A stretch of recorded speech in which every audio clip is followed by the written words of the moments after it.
port, yung scanner mo. Ito yung circuit diagram. So basically ito yung Arduino. Tapos ito yung CAN bus module na MCP2515. So yun yung connection nila. Ang wala lang dito yung buck converter. Pero simple lang naman yun na 12 volts to 5 volts na converter. So kakabit mo lang yun sa voltage in tsaka ground ng Arduino para magka-power yung Arduino. So yun.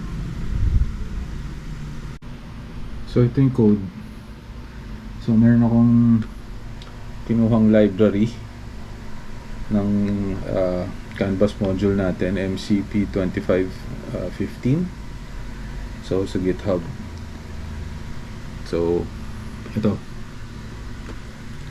Sa loop, pagdating ng read message, pagdating ng RPM from controller with ID 317, receive natin. So pagpasok dito sa if statement, babaguhin ngayon natin yung RPM. So pupunta tayo dito sa set RPM. So yun, multiply natin by 4 dahil nga yung CAN bus ng cluster natin, minimultiply niya by 0.25 o divided by 4. So yun, kailangan natin i-work around yun. So yun, kapag RPM is 2048, edi or less than, edi pad natin, gawin natin at least 2048. So divided by 4, 512 RPM ang kalalabasan nun. The rest hindi natin babaguhin. Kapag naman sobra sa orig na RPM lang. So ito. So ganoon lang kasimple. Itong mga to setup lang ng module natin sa CAN bus. So yun, ganoon lang kasimple. Hello. Hello, ito yung RPM module. Ito yung Arduino at Mega. Ito buck converter. So from 12 volts ng auto, gawin niyang 3.5 5 to 3.5. and dito ang labas niyan, dito ang input. Yan. As ito yung CAN bus module. So ito yung magsasalpak sa CAN bus sa sasakyan. Babasahin yung RPM galing dun sa controller ng motor natin. Tapos i-receive nito. Tapos siya magko-control ng RPM.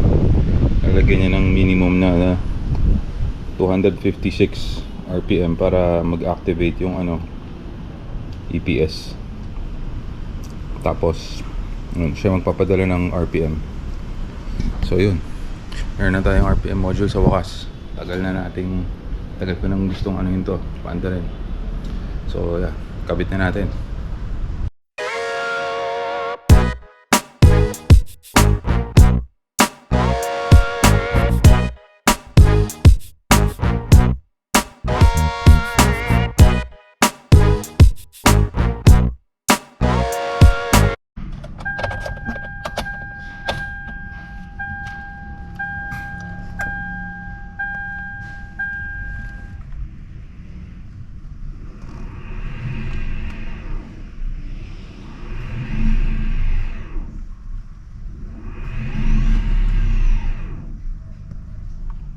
Yun RPM na tayo. Test drive tayo ng RPM natin, gumagana ba. So nakabit ko na yung RPM module na ginawa ko. So basically yun, microcontroller na Arduino, tapos yung 12 volts to 5 volts na buck converter, tapos yung CAN bus module MCP2515. So basically pinagsama-sama ko yung tatlo na yun. Tapos yun yung kinabit ko. Yung MCP for CAN bus yun, para makatap tayo sa CAN bus na itong sasakyan. Parang i-hack natin yung CAN bus, tapos makapag-receive and send tayo ng CAN bus messages. Tapos naka-interface siya sa Arduino. para nandun yung logic natin, yung code natin sa loob ng Arduino. Tapos yung buck converter para yung ma-power natin yung Arduino. So yun. So basically, pakita ko sa inyo. Yun, third gear tayo.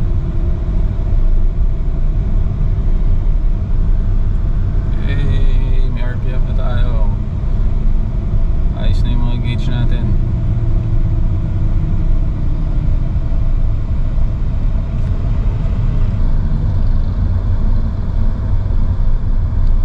Napapansin niyo yung RPM pagka tinatanggal ko yung paa ko sa ano, yung pagbaba niya ng RPM niya gradual kasi may regenerative braking eh. Pero pag walang regen yan, bagsak agad yan.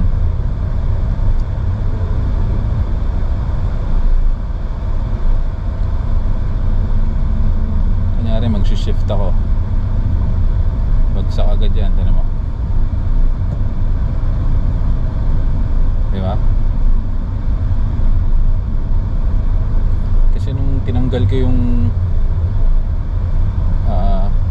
connection, nag-clutch ako. Basically, dahil may regen, humihinto kagad yung engine. Hindi siya naka gradual dahil 'di ba pag nasa transmission, depende sa ikot ng gulong yung ano niya. So, yun. So far, looking good. So yun, finally gumagana na yung RPM natin. So if gusto nyo malaman kung paano gumagana to, so explain ko ngayon. Yung CAN bus, yun yung parang communication network ng mga sasakyan, mga modern na sasakyan, simula nung I think around OBD2. Kaya 'di ba may mga engine scanner tayo, 'di ba? Sa CAN bus din yan kumukuha ng data.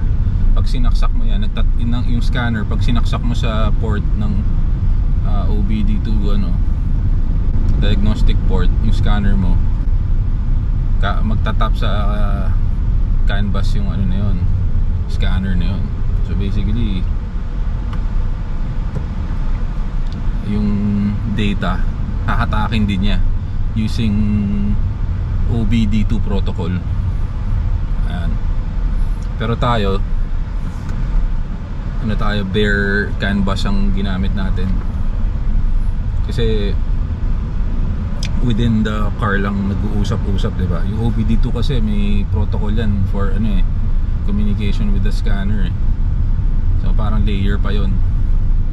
Tapos yung CAN bus, yun yung parang bare messaging ng bawat components na gustong makipag-usap sa CAN bus.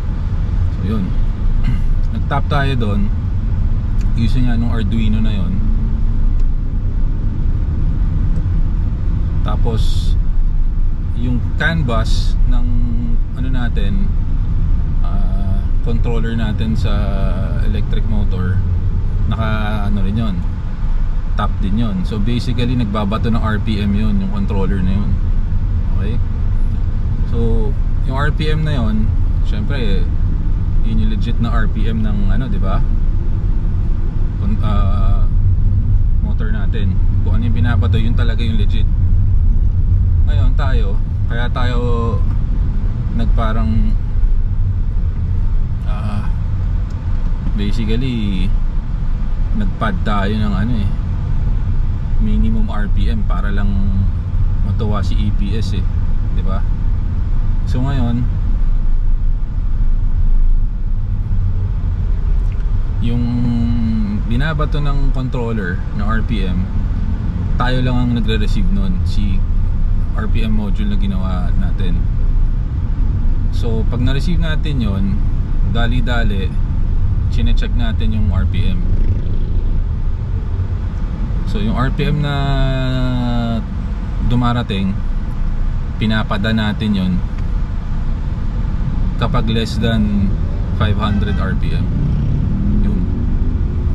So, kunyari, less than 500, kunyari 0, di ba? Tuloy-tuloy kasi yung message na yan eh. Parang every around mga 10 milliseconds magbabato yung controller ng RPM. So, every bato niyan, kung nakahinto yung 0 lang yun.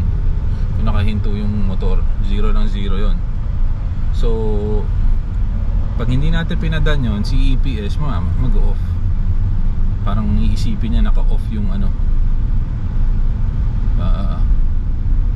naka-off yung engine, di ba? So yun. So pagdating sa natin module, basta less than 256 512 pad yan. Pero ganito, hindi diretsong 512 ang pinapasa natin sa cluster natin, gauge cluster natin ng tachometer. Minumultiply ko sa 4 kasi nung tinignan ko yung data na CAN bus message ng RPM nito, minumultiply ng cluster sa 0.25. So parang nade-divide by 4. So minumultiply ko by 4 para pagdating sa cluster at ang i-divide niya by 4. So yun yung original. So parang ganon. Hindi ko alam ang reasoning ng doon, Hyundai, pero it is what it is. Wala naman akong way para i-reprogram yung diba, cluster. So yun. Parang mag-work around ka lang doon. Kasi nag-hack nga tayo ng diba, CAN bus eh. So kung ano yung existing, i-work around lang nga tayo doon. So yun. Pagdating doon sa cluster, okay na, di ba? So that's it. Yung RPM natin hindi naman kailangan 0 eh. Kung kahit 0, di ba? Kasi parang usually sanay tayo na mayroon talagang RPM yung natin pag umaandar yung engine, di ba? So parang ganun din. So parang around 512 nga yung nakikita natin sa gauge. So ayos na yun. So pagka naka 512, ibig sabihin naka-on yung natin. So ayos na yun, di ba? So yun yung hacking na ginawa natin para mapagana yung RPM. Pagka may background ka sa tech, I think kaya naman. So Arduino, buck converter, tsaka CAN bus module, yung tatlo na yun. So salamat. Kung may tanong kayo, comment lang kayo kung anong gusto nyo pang malaman na na-miss ko.